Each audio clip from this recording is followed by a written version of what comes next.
కర్నూలులో అవినీతి అధికారి ఏసీబీకి చిక్కాడు. పొల్యూషన్ కంట్రోల్ బోర్డు జోనల్ అధికారి యుగంధర్ మునిప్రసాద్ ఇంట్లో ఏసీబీ సోదాలు నిర్వహించింది. ఏకకాలంలో 6 చోట్ల తనిఖీలు చేస్తున్న ఏసీబీ అధికారులు పలు ఇళ్ల స్థలాలకు సంబంధించిన పత్రాలతో పాటు 50 లక్షల విలువైన బాండ్లు, 17 తులాల బంగారాన్ని స్వాధీనం చేసుకున్నారు. కర్నూలులో చాణక్యపూరి కాలనీతో పాటు 4 చోట్ల ఏసీబీ బృందాలు సోదాలు చేశారు. తిరుపతి, హైదరాబాద్లో ఏసీబీ సోదాలు కొనసాగుతున్నాయి. పొల్యూషన్ కంట్రోల్ బోర్డు జోనల్ అధికారి ఇంటితో పాటు బంధువుల ఇళ్లలో సోదాలు చేస్తూ ఉన్నారు అధికారులు.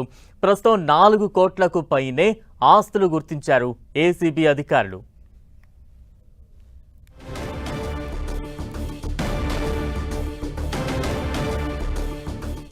కర్నూలులో అవినీతి అధికారి ఏసీబీకి చిక్కాడు. పొల్యూషన్ కంట్రోల్ బోర్డు జోనల్ అధికారి యుగంధర్ మునిప్రసాద్ ఇంట్లో ఏసీబీ సోదాలు చేసింది.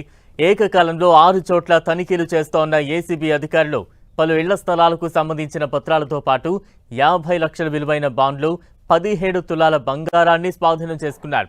కర్నూలులో చాణక్యపూరి కాలనీతో పాటు 4 చోట్ల ఏసీబీ బృందాలు సోదాలు చేశాయి. తిరుపతి, హైదరాబాద్లో ఏసీబీ సోదాలు కొనసాగుతున్నాయి. పొల్యూషన్ కంట్రోల్ బోర్డు జోనల్ అధికారి ఇంటితో పాటు బంధువుల ఇళ్లలో సోదాలు చేస్తున్నారు. ప్రస్తుతం 4 కోట్లకు పైనే ఆస్తులు గుర్తించారు ఏసీబీ అధికారులు.